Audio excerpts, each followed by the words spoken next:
아름답게 모든 것 변하리. 나의 정성 다하여 주를 찬송하오니 주의 뜻을 이루어 주소서.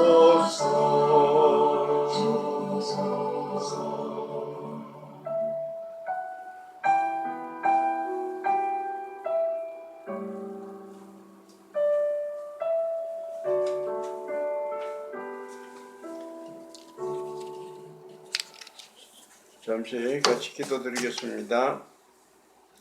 주님, 말씀을 듣는 귀한 시간입니다.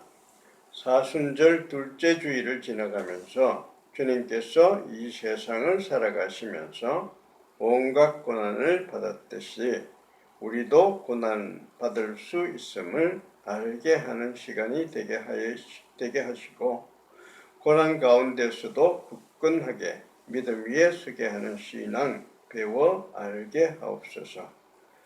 고난 가운데서도 믿음을 잃지 않는 신앙 배우게 하시고, 고난 한가운데서도 주님께서 보내시는 징조를 읽게 하옵소서. 그 안에서도 오히려 주의 날을 기대하며 오히려 그 날을 소망하면서 살아갈 수 있는 신앙 배우는 귀한 시간 되게 하옵소서. 우리 주 예수 그리스도의 이름으로 기도를 드립니다. 아멘. 오늘 말씀은 데살로니가 후서 2장 1절부터 15절까지 말씀 가지고 믿음 위에 굳게 서라는 제목으로 말씀드리겠습니다. 먼저 말씀을 같이 읽어보도록 하겠습니다. 1절부터 15절까지 같이 한 목소리를 읽어봅니다. 형제들아, 우리가 너희에게 구하는 것은 우리 주 예수 그리스도의 강림하심과 우리가 그 앞에 모임에 관하여 영어로나 또는 말로나 또는 우리에게서 받았다 하는 편지로나 주의 날이 이르렀다고 해서 쉽게 마음이 흔들리거나 두려워하기나 하지 말아야 한다는 것이다. 누가 어떻게 하여도 너희가 미혹되지 말라. 먼저 배교하는 일이 있고 저 불법의 사람 곧 멸망의 아들이 나타나기 전에는 그날이 이르지 아니하려니 그는 대적하는 자라 신이라고 불리는 모든 것과 숭배함을 받는 것에 대항하여 그 위에 자기를 높이고 하나님의 성전에 앉아 자기를 하나님이라고 내세우느니라. 내가 너희와 함께 있을 때에 이 일을 너희에게 말한 것을 기억하지 못하느냐. 너희는 지금 그로 하여금 그의 때에 나타나게 하려 하는 막는 것이 있는 것을 아나니 불법의 비밀이 이미 활동하였으나 지금은 그것을 막는 자가 있어 그 중에서 옮겨질 때까지 하리라. 그때에 불법한 자가 나타나리니 주 예수께서 그 입의 기운으로 그를 죽이시고 강림하여 나타나심으로 패하시리라. 악한 자의 나타남은 사탄의 활동을 따라 모든 능력과 표적과 거짓 기적과 불의의 모든 속임으로 멸망하는 자들에게 있으리니 이는 그들이 진리의 사랑을 받지 아니하여 구원을 받지 못함이라. 이러므로 하나님이 미혹의 역사를 그들에게 보내사 거짓 것을 믿게 하심은 진리를 믿지 않고 불의를 좋아하는 모든 자들로 하여금 심판을 받게 하려 하심이라. 가르침을 받은 전통을 지키라. 주께서 사랑하시는 형제들아, 우리가 항상 너희에 관하여 마땅히 하나님께 감사할 것은 하나님이 처음부터 너희를 택하사 성령에 거룩하게 하심과 진리를 믿음으로 구원을 받게 하심이니 이를 위하여 우리의 복음으로 너희를 부르사 우리 주 예수 그리스도의 영광을 얻게 하려 하심이니라. 그러므로 형제들아 굳건하게 서서 말로나 우리의 편지로 가르침을 받은 전통을 지키라. 아멘. 오늘은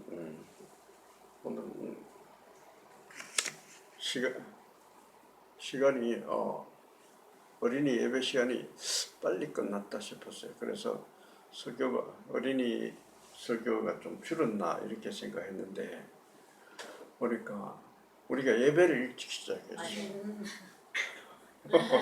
예배를 일찍 시작해요. 얼마 전에 한 달 전에 그 튀르키예에 지진이 일어났습니다.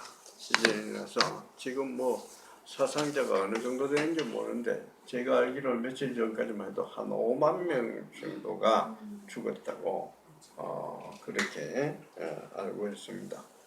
현재는 어느 정도까지 됐는지는 잘 모르겠어요. 네.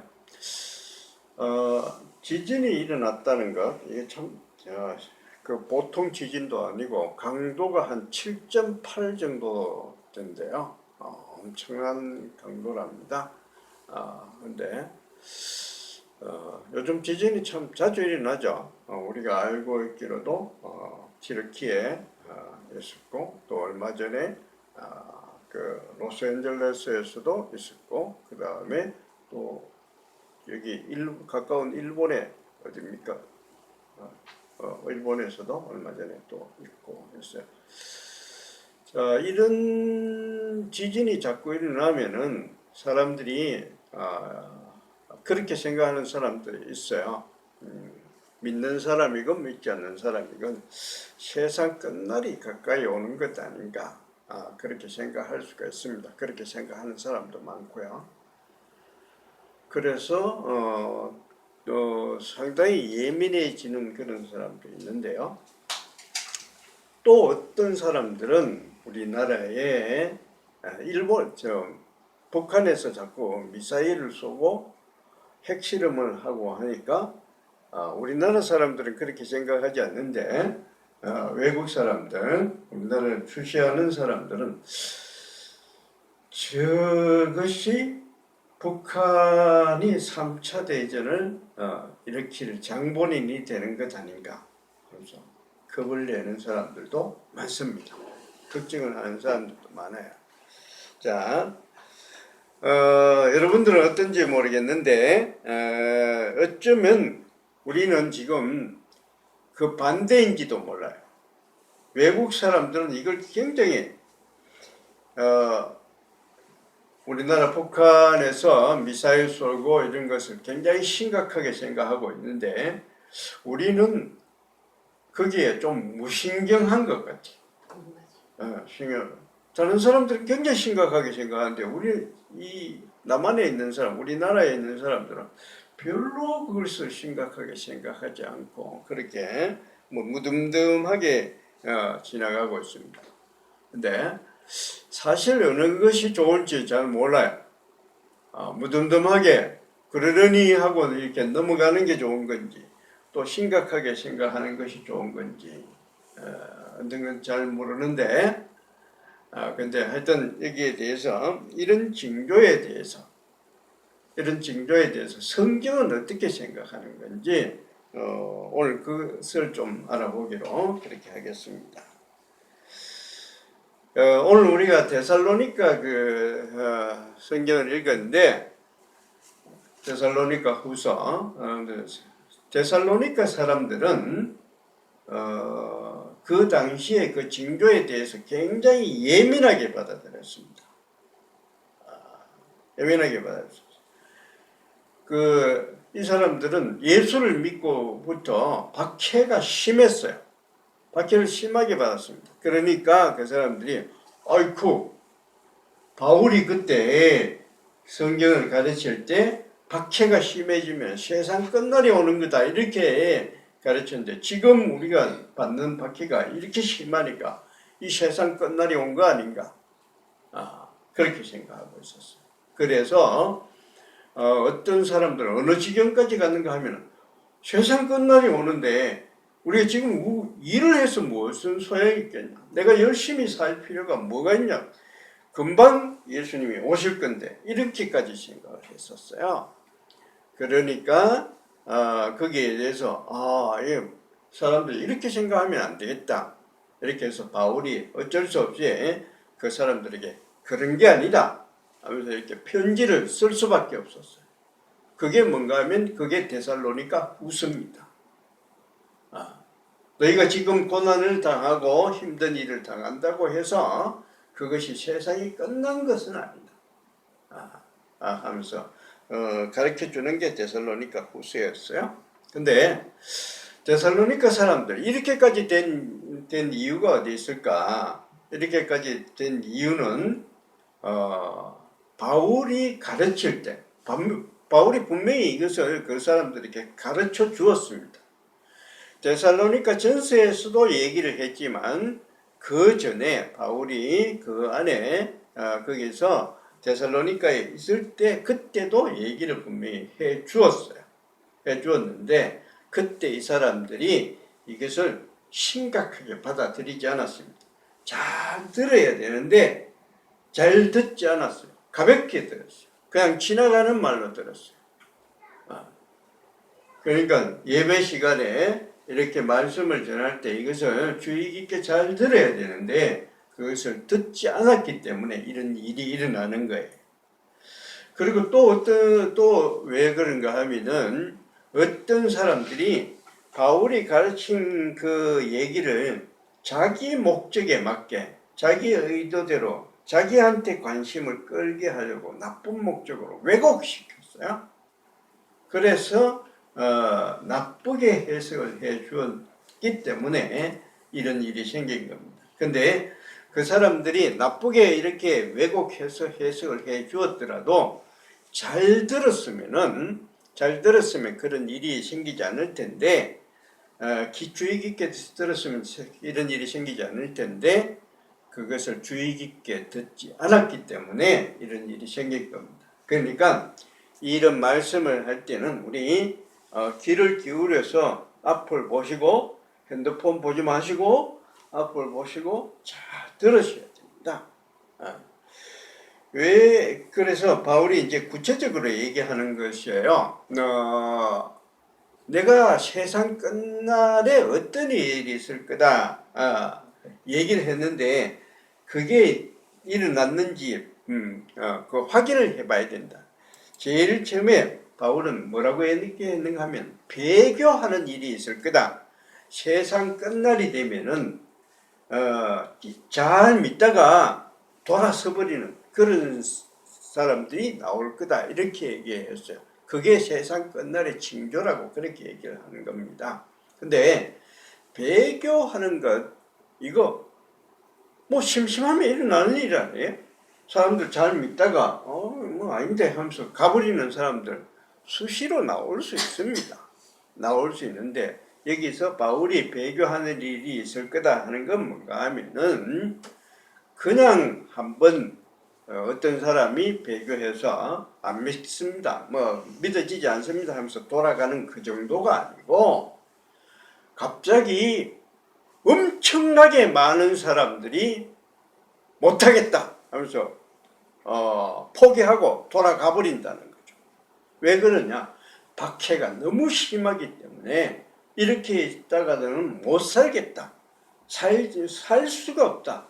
그래서 포기하고 돌아가 버리는 그런 일이 생길 거라는 거예요. 한 사람, 두 사람 정도가 아니고 엄청나게 많은 사람들이 포기하게 된다 하는 그런 일이 있을 거라고 그렇게 내가 얘기했는데 지금은 그렇지는 않지 않느냐. 그러니까 지금은 세상 끝날이 아니다. 이렇게 얘기를 하는 거죠. 세상 끝날이 아니다. 그리고 또 바울이 얘기할 때 어떤 일이 있을 거냐 얘기를 해줬는데 멸망의 아들이 나타난다. 멸망의 아들이 뭡니까? 멸망의 아들 이단들이에요. 이단들이 막 나타날 거다. 근데 이단들 예수 그리스도가 가시고 난 그때부터 이단들이 나오기 시작했죠. 지금도 계속 나옵니다. 지금도 계속 나오는데 그럼 이단들이 좀 나온다고 해서 그게 징조라고 해서 이단 좀 있다고 해서 세상 끝날이 되는 겁니까? 그렇지 않잖아요. 어떤 이단들이냐? 빨간 글씨를 보시면은 멸망의 아들이 나타나기 전에는 그날이 이르지 아니하리니 멸망의 아들이 이달이 나타나야 되는데 그는 4절에 그는 대적하는 자라 신이라고 불리는 모든 것과 숭배함을 받는 것에 대항하여 그 위에 자기를 높이고 하나님의 성전에 앉아 자기를 하나님이라고 내세우느니라. 어떤 이단들이 나타나는가 하면은 이 세상의 모든 신이라는 것 다 잠재울 정도로 엄청나게 큰 이단이 나타난다는 거예요. 그게 세상 끝날의 징조라는 겁니다. 그러니까 지금 우리가 하는 신천지인이 하나님의 교회니 정명선이니 하는 이런 것들 그런 것들 물론 크게 영향력을 끼치긴 끼치는데 전 세계를 뒤집을 만큼 막 추앙받는 그런 이단은 아니지. 그러니까 아직 그런 것이 나올 정도는 아니니까 데살로니가 사람들이 있을 때 그때도 아직 그런 이단이 나타나온 것은 아니니까 아직 세상 끝날은 아니다. 예수님께서 분명히 말씀하셨습니다. 다 얘기를 해줘요. 구약에도 그렇게 얘기를 합니다. 하나님께서 마지막 날짜는 가르쳐 주지 않았어요. 언제다 이렇게 말씀하시지 않았지만 그 징조는 얘기를 해 주셨습니다. 끝날 때쯤에 어떤 징조가 있느냐 이런 징조예요.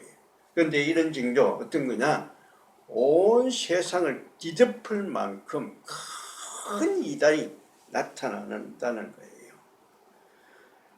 그리고 또 한 가지 징조가 있는데 어떤가 하면 이런 큰 이단들이 수시로 나타날 수도 있지만 근데 그때마다 그것을 막아주는 게 있다는 거예요. 신천지가 막 일어나고 온 세상을 뒤덮을 것 같지만 그렇게 안 된다는 거죠. 하다가 일어섰지만 중간에 막아주는 게 있어요.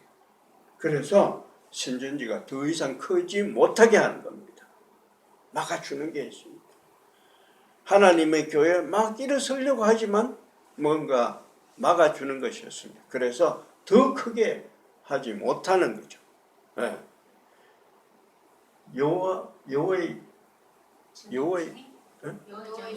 여호와의 정인 같은 것도 막 온 세상을 덮을 것 같지만 그렇지만 더 이상은 자라지 못하게 하는 것이 있어요. 그래서 그게 더 이상 자라지 못합니다. 근데 세상 끝날에 가면 어떻게 되느냐? 그것을 막아주는 게 없어져 버린다는 거죠. 그럼 온 세상이 막 이런 큰 이단이 하나 나타나는데 이것이 온 세상을 뒤덮을 만큼 커진다는 거죠. 그래서 그것들이 막 이적도 행하고 죽은 사람도 살려내고 막 이런 게 있어서 온 세상에 그것이 다 퍼지는 그런 때가 와야 그것이 세상 끝날이 온다는 그런 얘기를 하는 겁니다. 그것을 가르쳐줘요. 그러면서 데살로니가 사람들에게 이런 일이 있어야 세상 끝날이 오는 건데 아직 데살로니가에는 그런 일이 일어나지 않았습니다. 지금은 지금은 아직까지 주의 날이 아니다. 마지막 날이 아니다. 그러니까 너희들은 그렇게 당황해서는 안 된다. 이렇게 얘기를 하는 겁니다. 그렇게 가르쳐줘요. 자, 이때쯤 해서, 우리 세상 끝날에 어떤 일이 있을 건가, 성경에서 어떻게 하는 건가, 이런 것을 좀 얘기를 좀 하고 넘어가려고 합니다. 세상 끝날에 대해서 여러 가지로 성경에서도 많이 얘기를 합니다. 제일 많이 얘기하는 게 요한계시록이고요. 그 다음에 마태복음, 마가복음, 누가, 요한 다 있습니다. 다 있는데, 근데 거기에서 이제 얘기하는 게 공통적으로 얘기하는 것이 주의 날이 온다.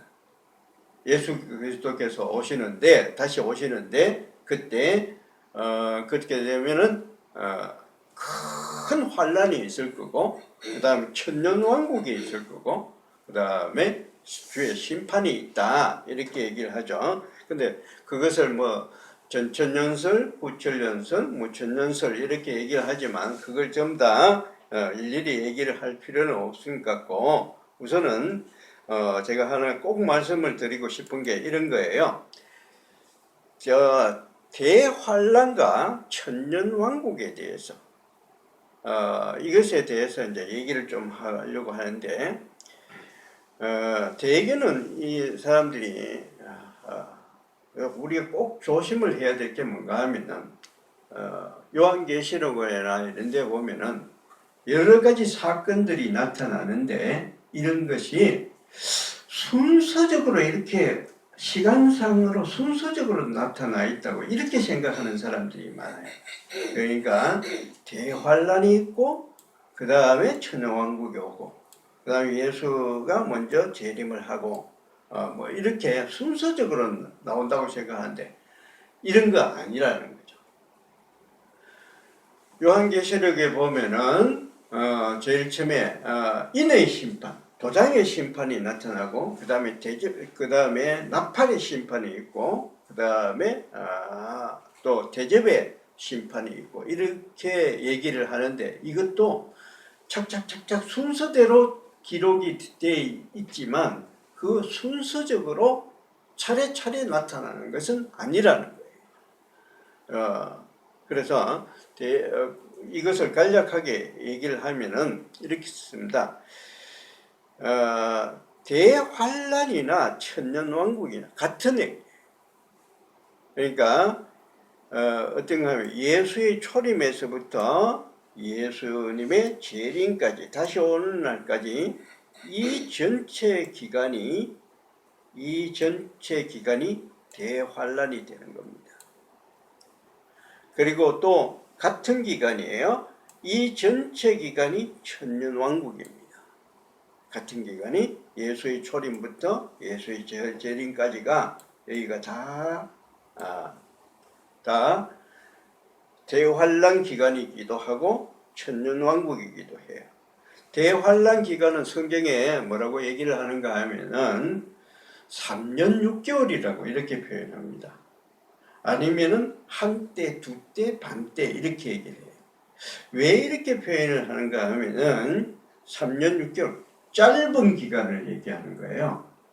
짧은 기간. 이때는 우리가 마귀가 막 활동을 하기 때문에 괴로움이 더하는 시간이에요. 환란이 있는데 이 환란을 얘기할 때는 환란이 있는 것은 금방 끝난다는 겁니다. 오래 가지 않는다는 거예요. 오래 가지 않기 때문에 이 기간을 얘기할 때는 3년 6개월이라고 그렇게 짧게 얘기하는 거예요. 더 짧게 얘기하면 어떻게 얘기하는가? 한때, 두때, 반때라고 이렇게 얘기해요. 이거 짧은 기간이다. 이렇게 환란의 기간은 짧다고 표현하기 위해서 이렇게 예수의 초림부터 예수의 재림까지 이 전체 기간이 환란인데 이건 짧은 기간이다. 고난의 기간이긴 하지만 이건 짧은 기간이다. 이렇게 표현하기 위해서 3년 6개월이라고 얘기하고 그 다음에 3년 6개월을 달수로 얘기하면 42달입니다. 42달이라고 얘기를 하고 이것을 일수로 얘기하면 1260일이에요. 1260일이라고 표현을 하기도 하고 그렇게 얘기를 합니다. 근데 요거는 짧은 기간이고, 그리고 요 환란의 기간은 팍팍팍팍 이렇게 오잖아요. 그래서 한때, 두때, 반때 팍팍팍팍 같은 기간이라고 해도 3년 6개월이라고 하면 조금 느슨한 것 같은데 아니다 이거예요. 한때, 두때, 반때 팍팍팍팍 온다고 해서 그렇게 해서 요 환란의 기간이라고 그렇게 얘기합니다.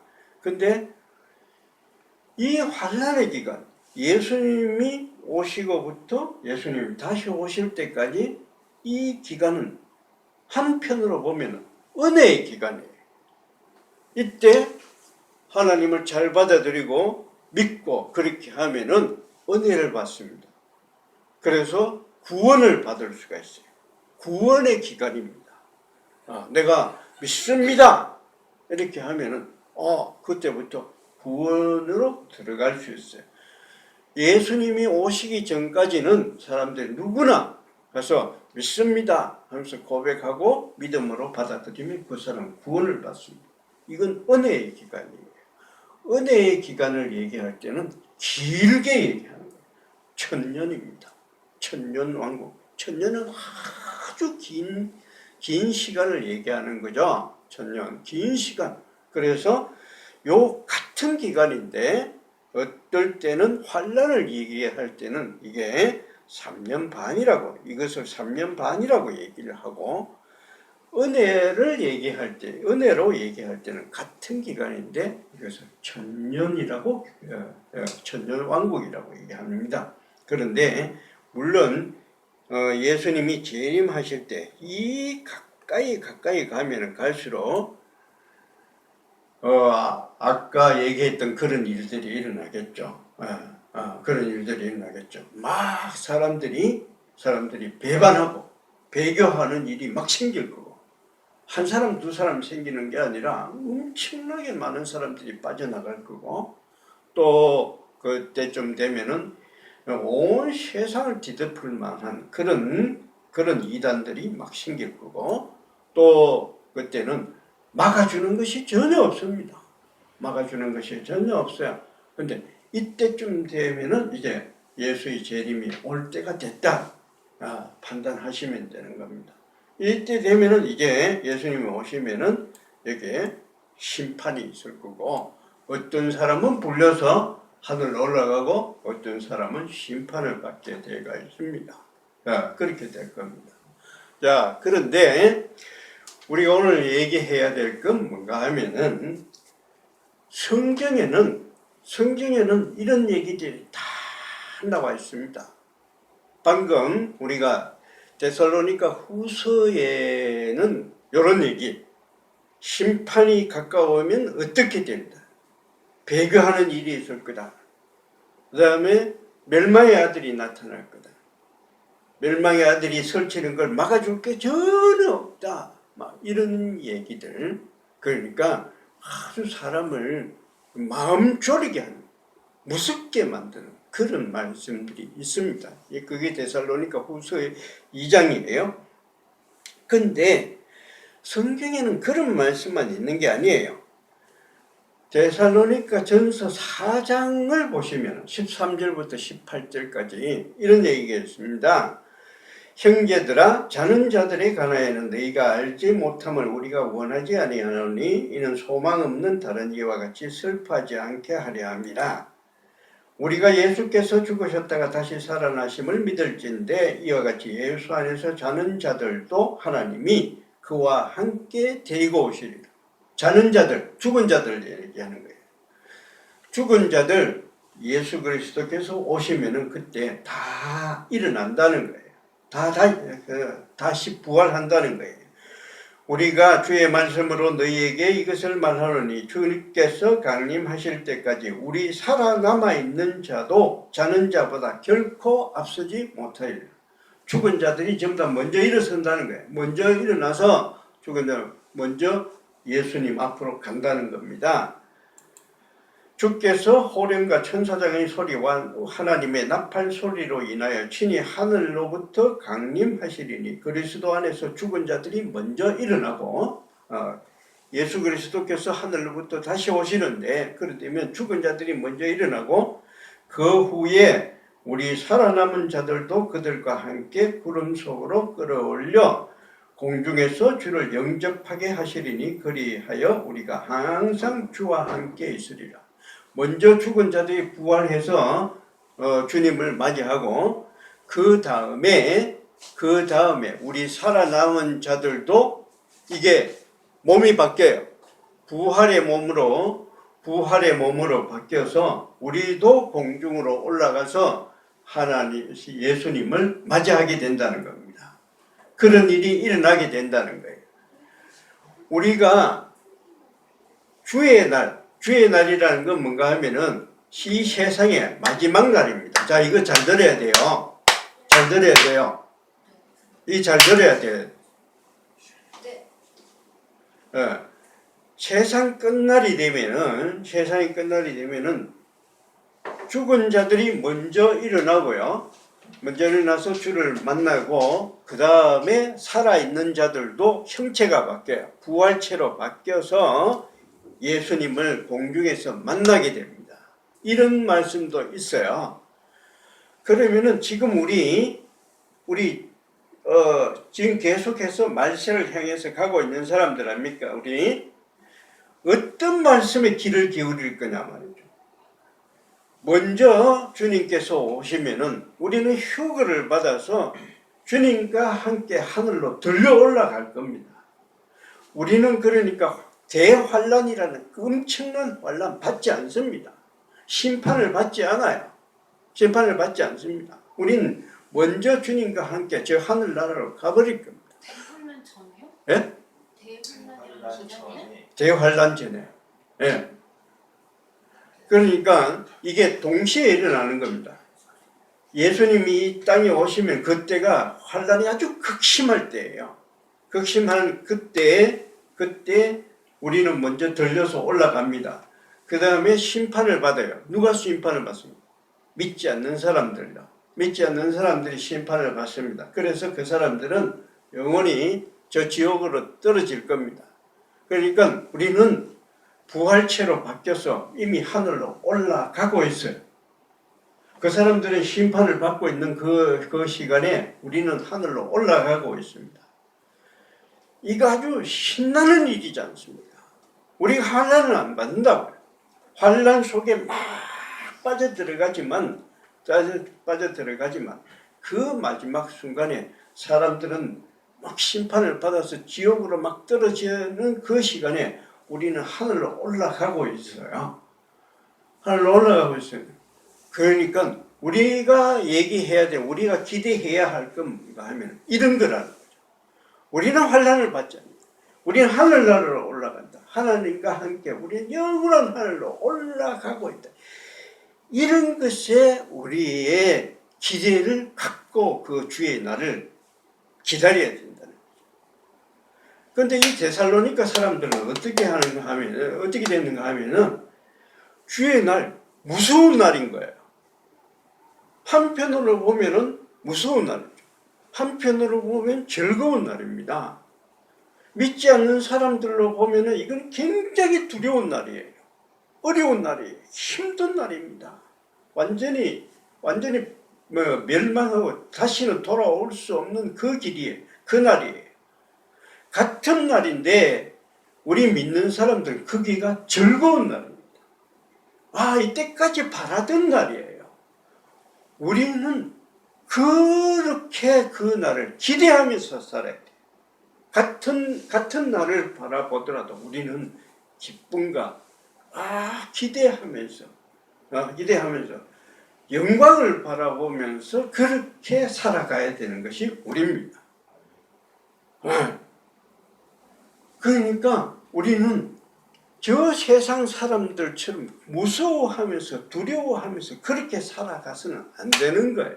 우리는 항상 기대하면서 하나님, 내가 비록 죄도 많이 지었고 내가 완전한 사람도 아니고 내 믿음이 부족한 것 알지만 주님께서 나와 함께 하셔서 나의 부족한 모든 것 덮으시고 하늘나라로 데려가 주시리라 믿습니다 하면서 그 날을 그런 기대 속에서 살아가야 되는 것이 우리 신앙인입니다. 비단 주의 날만 그런 것 아니에요. 이 세상 살아가는 모든 삶 속에서 우리는 항상 기대하면서 살아야 돼요. 주의 성령이 우리와 함께 하십니다. 주의 성령이 함께 하셔서 모든 것을 막아주실 것입니다. 모든 것을 합하여 선을 이루어 가게 하실 줄로 믿습니다 하는 그런 믿음과 기대와 기쁨 속에서 이 세상을 살아가야 하는 것이 우리라고 믿습니다. 우리 그렇게 살아야 돼요. 이 세상 사람처럼 두렵고 떨리면서 두려워하면서 야, 세상 끝날이 왔는데 다른 사람들은 전부 다 하늘로 올라가는 것 같은데 나만 빠진 거 아닌가? 이렇게 두려움 속에서 살아가서는 안 되는데 데살로니가 사람들은 그렇게 살아갔어요. 그래서 바울이 그것을 바로 잡으려고 데살로니가 후서를 쓴 겁니다. 그런 것 아니다. 그런 것 아니다. 너희는 어떻게 살아야 되느냐? 기대하면서 영광 중에 올라갈 것 기대하면서 기쁨으로 살아가야만 한다 하는 것을 가르치려고 데살로니가 후서 쓴 겁니다. 우리 어떻게 살아가야 되겠어요? 이 세상을 살아갈 때 비단 주의 날만 얘기하는 게 아니고요. 이 세상 살아가는 모든 삶 속에서 성령께서 우리와 함께 하시니 우리는 두려울 것 없습니다. 우리는 신나는 삶을 살아가고 있습니다. 하나님께서 모든 것을 막아주실 것입니다 하는 이런 기쁨 속에서 살아가시는 우리 모든 채움교회 성도들 되시기를 축원드립니다. 아멘. 우리 다 같이 일어서서 찬송가 360장 행군나팔 소리에 같이 부르도록 하겠습니다.